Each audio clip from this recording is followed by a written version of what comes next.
I'm Connor Old, and welcome to Connor the Contrarian, a weekly podcast where I talk about movies that either the critics or the audiences didn't like that I think are actually great movies. And today, I'm going to be looking at my first movie that was loved by the critics but disliked by the audiences. I'm talking about Hail Caesar.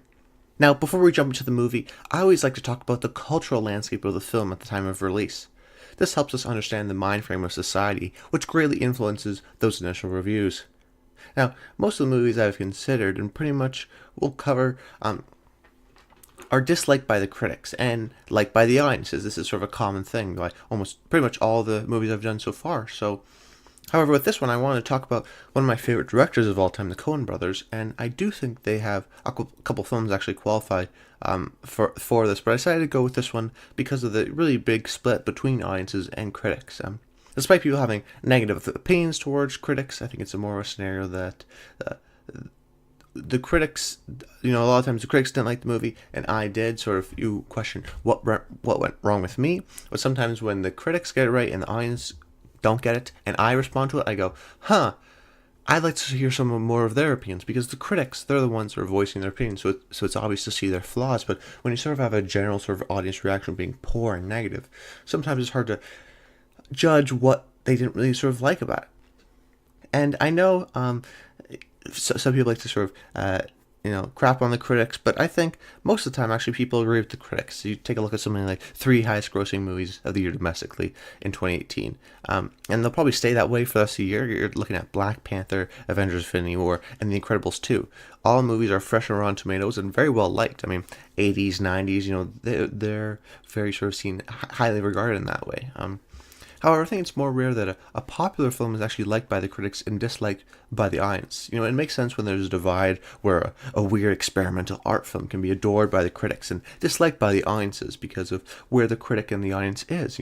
A general audience member only sees a few movies a year, whereas a critic may see, so many different types.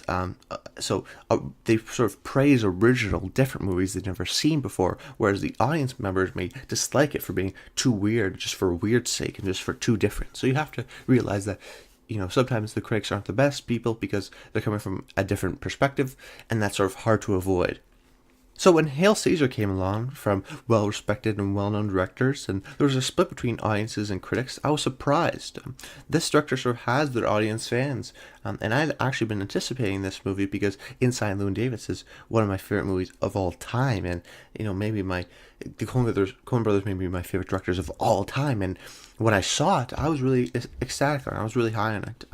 Not as high as maybe I wanted to, but actually through multiple rewatchings, I gained more of an appreciation for it. You can never really get the full thing on the first time when you're so hyped up about it. You can't sort of see it just as a movie because you have all these negative sort of views on it. And I sort of loved all the Coen brothers isms, and I thought it was a breath of fresh air going back to the comedic side that we hadn't seen since Burn After Reading almost 10 years ago. And there was hype around the film too because Inside Llewyn Davis was nominated for 2 Oscars, True Grit, the movie before that, was nominated for 10, Serious Man, the movie before that, had 2 nominations.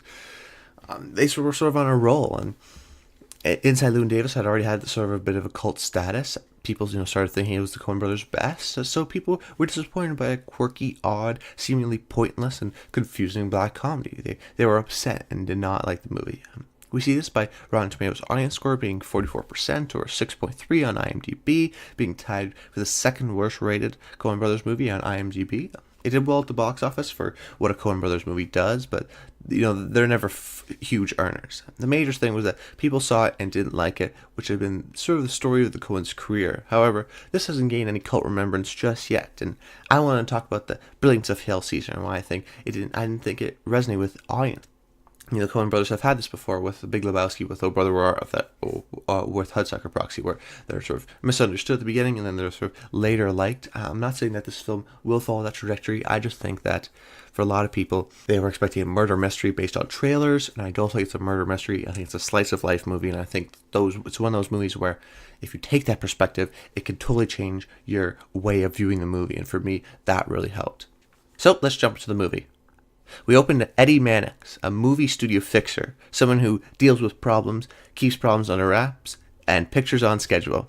He's played by Josh Brolin, and he's in a confessional. It's been 24 hours since his last confession, and he confesses about lying to his wife and sneaking a couple cigarettes. Here we see he has clearly a guilty conscience and feels this way feels as a way he can clear his record and clear his sins. Then we hear narration from a man. He tells us about Eddie, his job, and how he works all the time, and no matter the time. We see Eddie walk to a girl's house at 5 a.m. to stop a photo shoot because the photographer can't use her likeness. He deals with the situation as the police arrive because that's what he does. He fixes things, keeps things under wraps, and even tips the cops every now and again. Then we see Eddie watching the dailies for the first day on the big picture of the year, Hail Caesar. We see our lead, Baird Whitlock, an actor played by George Clooney, and he is playing a Roman soldier in the movie, within the movie, Who Meets Jesus Christ. It's very similar to Ben-Hur, and we can see a lot of similar scenes. We then see Eddie get pulled out of what he's already doing, like many times during the movie. He gets a rundown for his day by Natalie, his assistant, played by Heather Goldenhirsch. In a sort of a great walk and talk in the studio backlot. Here we get to see the really stunning cinematography by Roger Deakins. He is one of my favorite cinematographers because he's able to vary his style to suit the film. And for the film, he has used a heavily sort of lighted style for shots of the studio to really emphasize the glowing appeal that the Coens see old Hollywood has, sort of natural sheen to it. And then in sections that we get sort of more noir focused, we see him revert to a style that he used in The Man Who Wasn't There with these really beautiful complex shadows. The style within the movie varies, and only a master cinematographer like Deakins could pull it off, and he does, because really this is a love letter to all of Hollywood, and the different styles change within the different genres throughout the movie, and Roger Deakins does a really fantastic job about that. It's really an understated kind of way of how he just is able to manage to switch the styles from back and forth really elegantly. It's really well done. We then see Eddie on a call who gets a call from his superior who recommends he puts Hobby Doyle in the new Lawrence Lorenz picture, but he can barely talk, and he's known for his Western pictures, maybe saying a couple of lines, as we see him do in an impressive action sequence with minimal dialogue, and there's a quick nod to John Ford. Hobie is played by newcomer Alden Ehrenreich, whose career skyrocketed after this film, eventually landing the Han Solo gig, but we all know what happened with that, so we don't know where he's going to go on to next. I think he's a talented actor, though. Then we cut to the filming of Hail Caesar, and we see an extra put something in Baird Whitlock's drink, and we see a sequence where Baird almost drinks it a few times until, as they're laughing and holding for a dissolve, he finally drinks it. Then they follow him as he makes his way back to his trailer, stumbling there, that is, and when they knock on the door, he opens it and falls straight on his face. We cut back to Eddie, who has a group of religious people in his office to approve of Hail Caesar, the movie within a movie. The Hail Caesar's depiction of Jesus Christ. It's a humorous scene as they talk about, how well the rabbi believes that Jesus isn't the Son of God. The priest says he is the Son of God. Another East Orthodox rabbi says he's half God. Eddie is clearly confused, so he asks straight up, "So is Jesus God?" And the priest answers, "Yes, but no." And for a guy like Eddie, that's the worst answer. It's classic Coen brothers where they repeat the phrase sort of for comedic effect and change things around when they're talking over each other. And one says, there's division in unity and unity in division. Until he just asks if the movie did a good enough job because that's all he wants to know. And the rabbi comments on the unbelievability of a man jumping from one cart to another. It's simply impossible. He just wants to know if the movie did a good job, and they're sort of making comments of, everyone has their opinion on how the actual movie did, not what they're there for, which is the religious implications of the movie. This is the aspect, it's funny, but, the Coen movies always look at faith. This one's funny, and, it's always sort of an example of how we want the right answer, and religions say they have the answer, but it's so seemingly complicated that there is no right answer. And then there's these different people who are reading the same book, all have these different outlooks on it. It also makes for a funny punchline when his assistant asks him if the meeting went well, and he's clearly frustrated, and he says, "Yes, I think so." But as he leaves, he informs the star of the movie that Baird Whitlock is missing. Next, we see a Busby Berkeley-style sequence with Deanna Moran, who is a direct parallel to Esther Williams, and she's played by Scarlett Johansson. She, and therefore Eddie, have a potential problem on their hands, as she is unmarried but is pregnant, so she needs to find a husband or also look bad on the studio. We then see Hobby walk in on his new picture that he was assigned to. He meets the director, Lawrence Lorenz, played by Ray Fiennes, and he starts to explain all the little details he needs to do to, like a mirthless chuckle and how he should inflect his words. And then, how he just has this look of confusion, but, all right, he'll do his damn well, try his best. Then, as they roll action, he walks in just like a cowboy with his wild walk and sits down, not looking at a scene partner, just off in the distance, and then the most southern twang possible says, "Would it twere so simple." Cut. Mr. Lawrence, who Hobby keeps calling him Mr. Lawrence, not Lorenz, tells him to forget the mirthless chuckle, to, maybe solve the problem. Maybe that was the issue. They do it again, and he butchers it again. Mr. Lawrence comes over, and he gives him a line read. It's, "Would it were so simple," and Hobby repeats, "Would it were so simple," and they go back and forth, and Mr. Lawrence gets more and more frustrated, just trying to show it. I mean, this is an amazing sort of classic Coen Brothers humor on the back and forth, and the ridiculous of not making any progress. It's brilliant. It's a play right out of screwball comedy, a genre that we don't see all that often, but we do see with these auteur directors. And it's funny because that genre is not really represented. We have the Western and the noir and the drama and the musical, but we don't see this sort of genre depicted unless it's in these sort of comedic scenes. We then see Mr. Lawrence storm into Eddie's office as Eddie's trying to get Bard back, complaining that Hobby can't act and he's a serious director and the name Lawrence means something, but Eddie's a busy man and it came from up top, so we can't change it. And by the way, he needs to go to lunch. Once again, he's Eddie's one of those characters that he's always on the go. And he meets with an aviation executive played by Ian Blackman. He gives Eddie a very generous offer to leave the film business and join the future of aviation. He doesn't give the man an answer yet and, wants to think about it. Here's to introduce another classic Coen Brothers staple, existentialism. Now, for the rest of the movie, Eddie has the idea of leaving in the back of his head and asks himself constantly what his purpose is.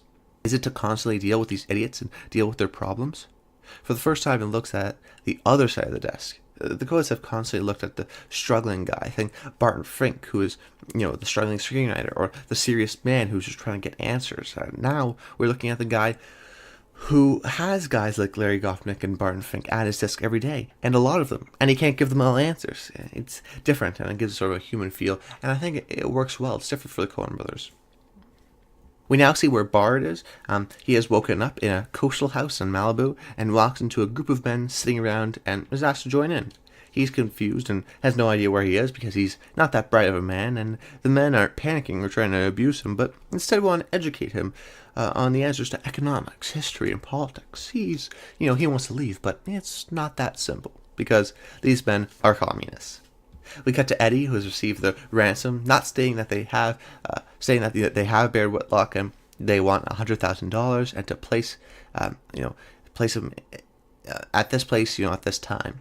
So as he's going to fix the problem, another problem rears his head, and he runs into columnist Thora Thacker, played by Tilda Swinton. She's warning him she's going to run a story about Wing's Eagles, and he tells her to wait a day to reach out to Baird for comment, and he'll give her an exclusive. Then, as she leaves, her twin, Thessaly, comes in, also played by Tilda Swinton, and she's going to run a different story about Baird leaving set.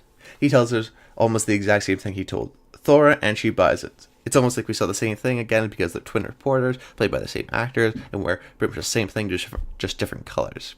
Eddie then meets with Hobby to tell him how well he's doing on his new movie and that Baird has been kidnapped, and Hobby tells him some great advice that he needs to check the extras because you never know about the extras. Then we see Bert Gurney, an actor filming a scene played by Channing Tatum, as he performs a musical number, No Dings. We see it being played out in full, and it's exhilarating. It allows the movie to feel like it's been shot out of a cannon and really reinvigorates it. Channing is a great dancer, as we know from Step Up movies, but he totally dominates the scene. It feels as almost straight out of a classic movie. It comes out of nowhere, and it's brilliant.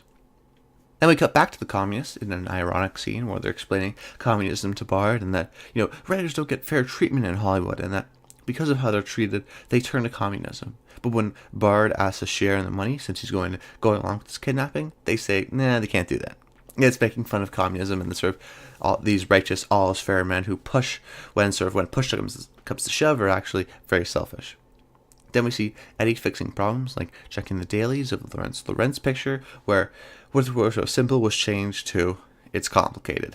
As we see, Mr. Lawrence compromises, and we see him deal with Deanna Moran's problem by deciding to give him legal rights to the child, to studio fall man Joel Silverman, played by Jonah Hill, and then Deanna to actually adopt him back.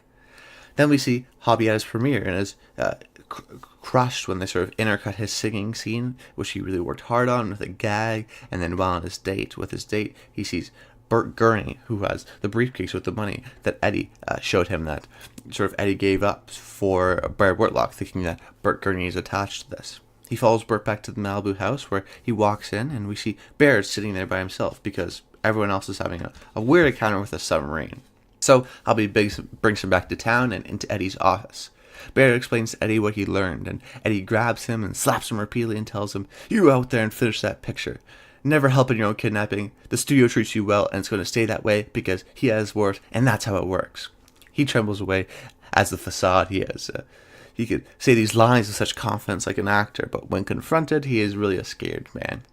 The movie ends with Eddie in a confession, 27 hours since he was last there, and needs to confess. And even the priest says he comes in too much. But this time, he also needs some advice.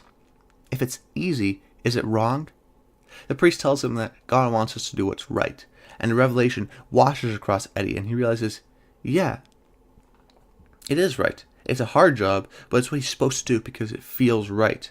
Then, as he goes back to the studio, everything kind of solves itself out. Deanna marries Joel Silverman, Thoreau's Wings of Eagle story is buried because it comes from a communist, and now he has a new day to solve new problems because that's what he is, and he knows he likes being a fixer.